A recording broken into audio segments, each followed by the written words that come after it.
Olá pessoal, retornamos com o nosso projeto de leitura do Dicionário da Escravidão e Liberdade, que é um projeto que eu estou fazendo em conjunto com a Natasha do Redemunhando.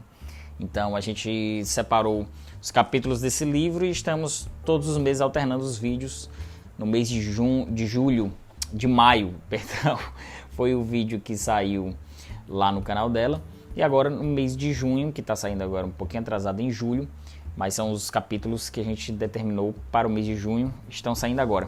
No mês passado, ela falou dos seguintes capítulos: Cidades Escravistas, Código Penal Escravista e Estado, Crianças Ventre Livre, Cultura Material, Arqueologia da Escravidão e o Demografia da Escravidão.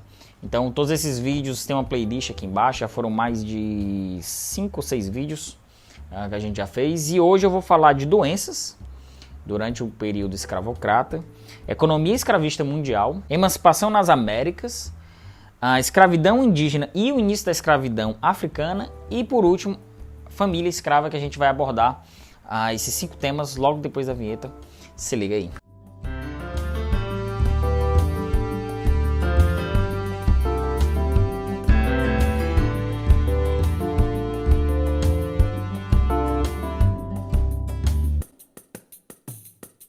Bom pessoal, já vou pedindo para você dar o like nesse vídeo, inscreva-se no canal se ainda não estiver inscrito e ativa o sininho de notificação logo ao lado da inscrição para ficar recebendo as novidades. A sexta-feira passada a gente fez um ao vivo da coleção Exit, então saiu o primeiro vídeo lá ao vivo que a gente fez na última sexta-feira. Dá uma conferida também, que é um projeto de leitura conjunta que eu estou fazendo aqui, sempre com vídeos ao vivo, e a gente inaugurou o primeiro vídeo na semana passada. Bom, e aqui o primeiro capítulo que a gente vai discutir hoje, que é da letra D, do verbete da letra D, é o Doenças, escrito pela professora Tânia Salgado Pimenta, que ela é uma doutora em História e pesquisadora da Fiocruz. Então ela tem muitas das áreas de pesquisa dela relacionadas a ensino, escravidão e saúde, história da assistência à saúde e história das artes de curar, que é justamente isso. E aqui ela propõe um entendimento das doenças dentro desse grupo social escravizado, o que é que aconteciam com essas pessoas quando se viam enfermas, doentes e convalescendo, especialmente em doenças muito causadas por questões insalubres mesmo do ambiente, da carga de trabalho muito pesada, das condições de serviços, de castigos. Então, muitas das doenças, por exemplo, que eram fáceis de identificar, a tuberculose, a disenteria, varíola e coqueluche. Também sarampo e escarlatina, que eram doenças mais comuns. São doenças que, de certo modo, eu compreendo que não são tão difíceis de se encontrar hoje em guetos urbanos, por exemplo, em favelas. A gente tem uma massa populacional negra que vive em favelas e que estão suscetíveis a esse tipo de enfermidades, essas doenças, e que tem uma dificuldade também de tratamento hospitalar para essas doenças. Então, muitas dessa realidade de 300, 200 anos atrás, a gente ainda encontra dentro do país. Mais uma vez a gente volta, né, a ter esse entendimento de que as coisas que aconteceram lá atrás não estão isoladas ao que a gente vive no nosso presente, né? É muito comum, muito mais comum do que o que a gente imagina. Por exemplo, tuberculose ainda atinge muitos milhões de brasileiros, muitas pessoas no Brasil, então certamente também devem acometer muitas das pessoas negras que vivem em situações sem saneamento básico, sem uma condição sanitária minimamente aceitável, né? Então, como eu falei, não só as questões de trabalho muito pesadas, as questões de castigos, de punições, de serviços também totalmente desumanas, mas também a carência nutricional, né? A gente tem que lembrar que a alimentação dessa mão de obra era algo totalmente desumano. Então ela também aponta nesse artigo essas questões que eu pelo menos compreendi que ainda são muito próximas da nossa realidade. E ela também traz umas questões de como essas pessoas conseguiam tratamentos, né? Conseguiam através de curandeiros, o que também ainda existe hoje, por exemplo, aqui no Nordeste, no Ceará, é muito comum esse tipo de prática, vamos dizer assim, religiosa, mística. Eu não sei exatamente a palavra adequada para utilizar para esses curandeiros, vamos dizer assim, extramedicina oficial, né? Vamos dizer mais ou menos assim. E esse é um outro aspecto muito próximo ainda dessa realidade de 2019 aqui no Brasil. Muitos escravos tinham relações próximas com curandeiros, justamente para conseguir, através de algum tipo de medicina alternativa, tratamento para essas doenças, né? E também a autora vai relatando a questão das Santas Casas de Misericórdias, né? Que o escravo, o cativo, ele não era atendido lá, mas as pessoas pobres sim. Então, as pessoas que tinham no máximo um escravo como propriedade conseguiam tratamento nessas casas. Então ela vai também discorrendo sobre questões políticas dessas doenças, né? Eu achei interessante ela, pelo menos muito rapidamente, mas apontar isso, de como esses argumentos sanitários de cuidados no tratamento de doenças, de prevenção de doenças, foram utilizados como argumentos para aprovação da Lei Eusébio de Queiroz de 1850. É tudo, dentro de uma sociedade é tudo muito interligado, né? Por mais que a gente saiba disso, a gente tem um entendimento disso, mas a gente, retornando aos aspectos históricos, a gente pode acabar não fazendo essa interpretação, essa ligação dentre os temas, né? Eu jamais pensaria, por exemplo, que esse tipo de argumento das doenças tivesse sido, apesar de sabendo da complexidade do que era o tráfico negreiro, está sendo abordado dentro de uma questão muito política, né? Ainda mais de uma elite política muito forte, a nossa no Brasil, no Rio de Janeiro daquele tempo. Então, ela traz outros aspectos também sobre sangradores, a relação dessas figuras nos hospitais, dentro da medicina de 150, 200 anos atrás, que eram pessoas que de fato, literalmente faziam uma sangria, tiravam sangue do corpo de algumas pessoas que estavam enfermas e tinham um tratamento místico também em relação a essa função. E ela discorre muito bem sobre esse aspecto, vamos dizer, da saúde nesse período do Brasil. O segundo artigo é o Economia Escravista Mundial, do professor Rafael de Bivar Marchesi, que tem estudos sobre capitalismo no Novo Mundo, especialmente Cuba, Brasil e Estados Unidos. E aqui ele faz a relação da escravidão como mão de obra e como locomotiva do capitalismo mundial. O que não é novidade nesse livro, né? Porque a gente já tem algo relacionado a isso, se eu não me engano, lá no início dos primeiros artigos, algo próximo disso, de como a gente entende uma conjuntura econômica através da mão de obra escrava, né? A diferença aqui é que não é meramente só uma questão de ganho em cima da venda de escravos, né? Mas como essa mão de obra específica, ela deu contornos e ela deu rumos a uma série de mudanças econômicas em termos de pujança econômica de alguns impérios, português, espanhol, inglês, por exemplo. Essa mão de obra fomentou, por exemplo, o mercado do ouro, da carne, do café e especialmente do açúcar, né, que deu um monopólio econômico muito grande, muito gigantesco para Portugal, porque ela tinha uma extensão de terra continental contínua e que garantia um monopólio absurdo sobre a produção da extração da cana-de-açúcar e do açúcar. Através, por exemplo, da região geográfica brasileira, o solo brasileiro propiciou muito bem isso a Portugal, inovações tecnológicas e também controle da mão de obra, né? O controle escravo dentro desse sistema econômico de produção de açúcar que garantiu um monopólio, e esse controle garantiu uma mudança de patamar também quando da extração do ouro, né? Tanto para Portugal quanto para a Grã-Bretanha, que era um aliado de Portugal. A Grã-Bretanha era uma potência econômica, obviamente, e era um país totalmente imperialista e que conseguiu mudar o seu patamar financeiro a partir da extração de ouro dessas novas colônias, né? E demonstra como essa mão de obra fomentou esses aspectos econômicos das grandes potências, especialmente também de como ela esteve presente nas principais atividades econômicas do Novo Mundo, né? Por exemplo, a agricultura de plantation no Caribe inglês e francês, a mineração pecuária da América Espanhola e serviços urbanos das maiores cidades costeiras atlânticas aqui no Brasil, né? Que você pega de São Luís do Maranhão e vai até descendo ao litoral paulista, litoral paranaense, também até o Rio Grande do Sul, com toda essa atividade econômica no Oceano Atlântico brasileiro, que ganhou mais potência ainda quando da chegada da família real em 1808 e da independência em 1822, porque houve uma certa, assim, vamos dizer assim, uma troca de protagonismo dos produtos, né? Sai o açúcar e entra o café. E aí, com o café, a gente tem um entendimento econômico nacional mais próximo, porque ele foi a locomotiva para o desenvolvimento, especialmente do sudeste do país, né? Então, muitos oligarquias, monopólios, indústrias do café foram sendo criadas e ganhando uma robustez absurda até a abolição da escravidão, mas ainda assim, até a era Vargas, a gente poderia dizer que era um país tipicamente cafeicultor, né?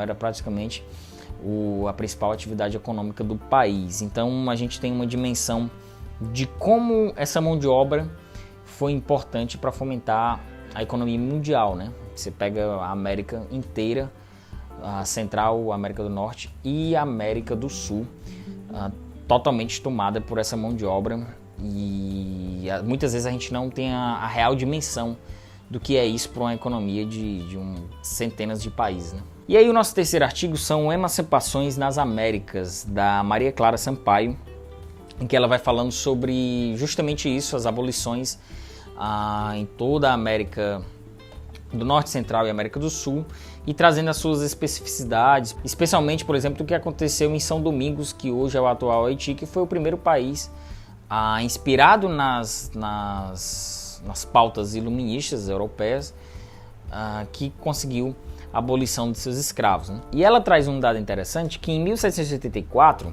vários dos impérios tratavam a questão da abolição das suas colônias de uma forma diferente, né? E em 1784, os jacobinos eles promoveram a abolição escrava das colônias francesas no Atlântico. E a Inglaterra também foi fazendo essas promoções no Caribe. Algumas foram sendo acatadas, outras não. Tem um caso específico dos Estados Unidos, que culminou numa guerra civil, né? As 13 colônias, as colônias do Sul, utilizavam a mão de obra escrava como fomentação da sua economia. As do Norte já não tinham mais grande pujança econômica e basicamente já não tinham mais interesse nessa mão de obra. E aí houve uma guerra civil, que culminou a guerra civil, que ela até trata como uma questão específica em relação às outras abolições, né? No Brasil a gente retardou mais, tanto no Brasil quanto em Cuba, que foram os últimos países. O Brasil foi o último país ocidental a abolir sua escravidão. E um ponto interessante nesse capítulo não é justamente a ideia da ruptura de abolição da escravidão, mas sim de quem quis manter essa continuidade, né?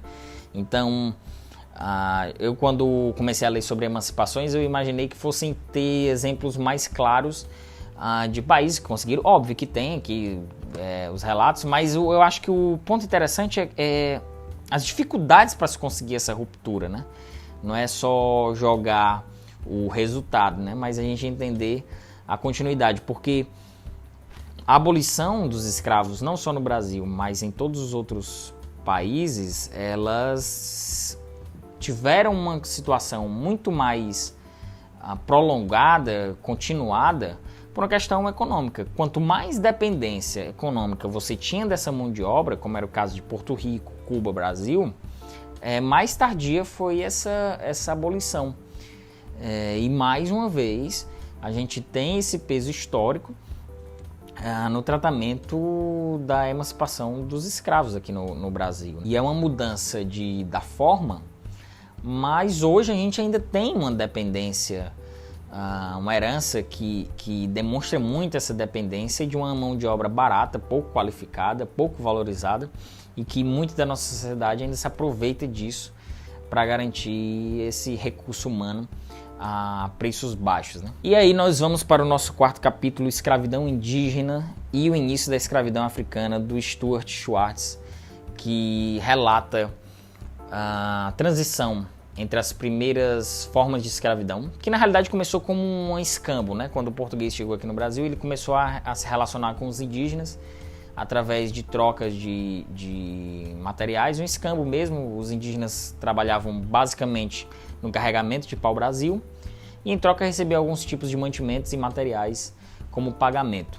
E aí ele vai discorrendo sobre esse momento entre a transição dessa mão de obra, né, que primeiro tentou a escravização dos nativos, aqui dos nossos índios, e depois com a chegada do tráfico de escravos aqui para o Brasil. E aí ele vai trazendo as razões e como isso foi sendo feito ao longo dos anos. Existe um aspecto interessante nesse capítulo, é que essa transição não aconteceu da mesma forma em todas as regiões e ela foi muito lenta.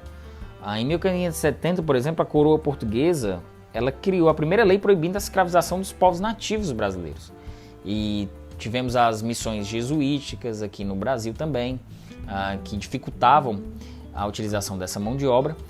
E dos aspectos que a gente viu, por exemplo, da economia logo no início do vídeo, da utilização da mão de obra em diversos aspectos econômicos, na extração de ouro, do café, do açúcar, de madeira, enfim, toda essa utilização de mão de obra ela foi sendo mudada e pelo o Brasil tem uma dimensão continental, foi sendo muito difícil tudo ir acontecendo ao mesmo tempo, né? Por exemplo, o que acontecia no Maranhão não acontecia necessariamente no sul do país, por exemplo. Então a gente tinha uma mudança, uma transição muito lenta, né? O que também gerava uma curiosidade é que os governadores, praticamente donatários dessas terras aqui no Brasil, eles não tinham, vamos dizer, um respeito por essas ordens da coroa, né? Eles determinavam suas leis e tinham uma autonomia para determinar quem poderia ser escravizado ou não.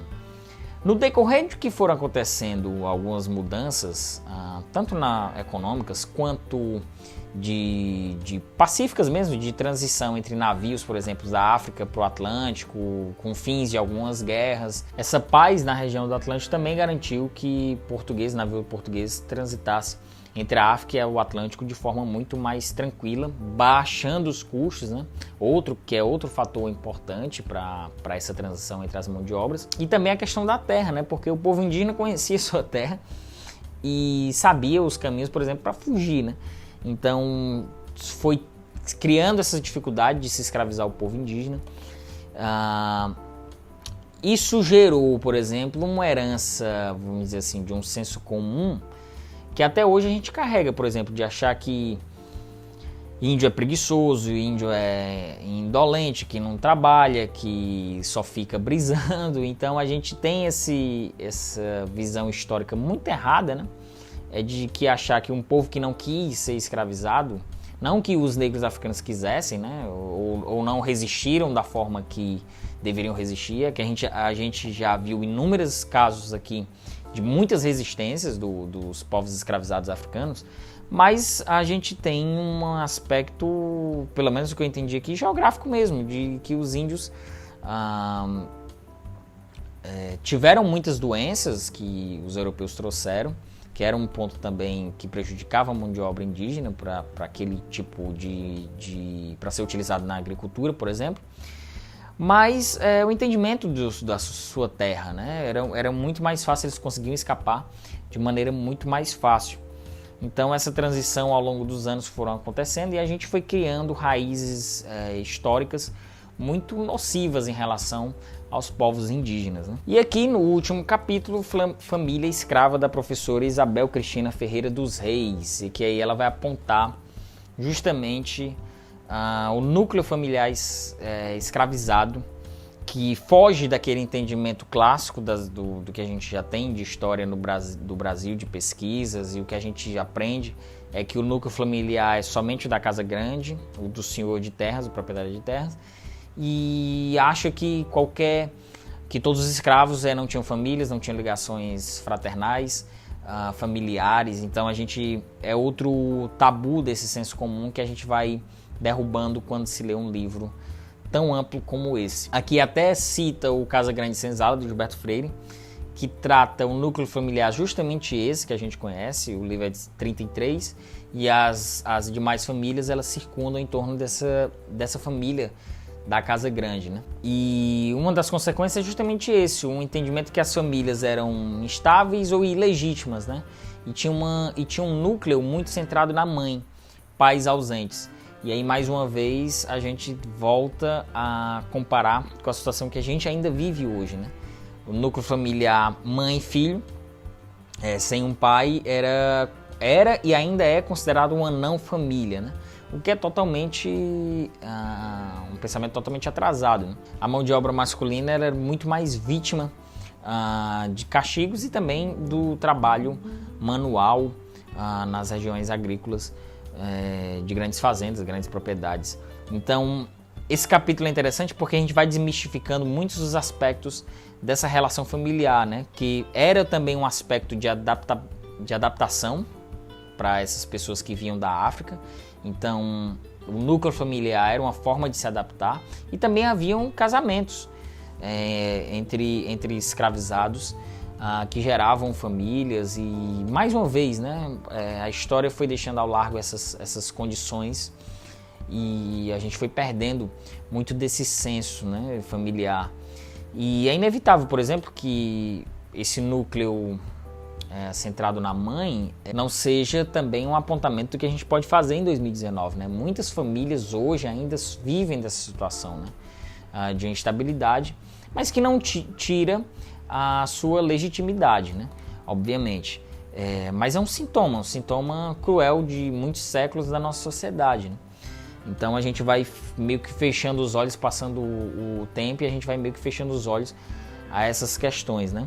Tem um aspecto interessante nesse capítulo, que é dos casamentos entre pessoas em condições jurídicas diferentes. Por exemplo, um liberto ou um livre conseguia casar, por exemplo, com uma pessoa escravizada, mesmo que não uma situação jurídica permitida, mas conseguia ter essa união entre famílias e que o capítulo aqui ele vai tirando a nossa ideia errada de não existência dessas famílias, mas e sim os fatores que limitavam essas famílias a aparecer, né?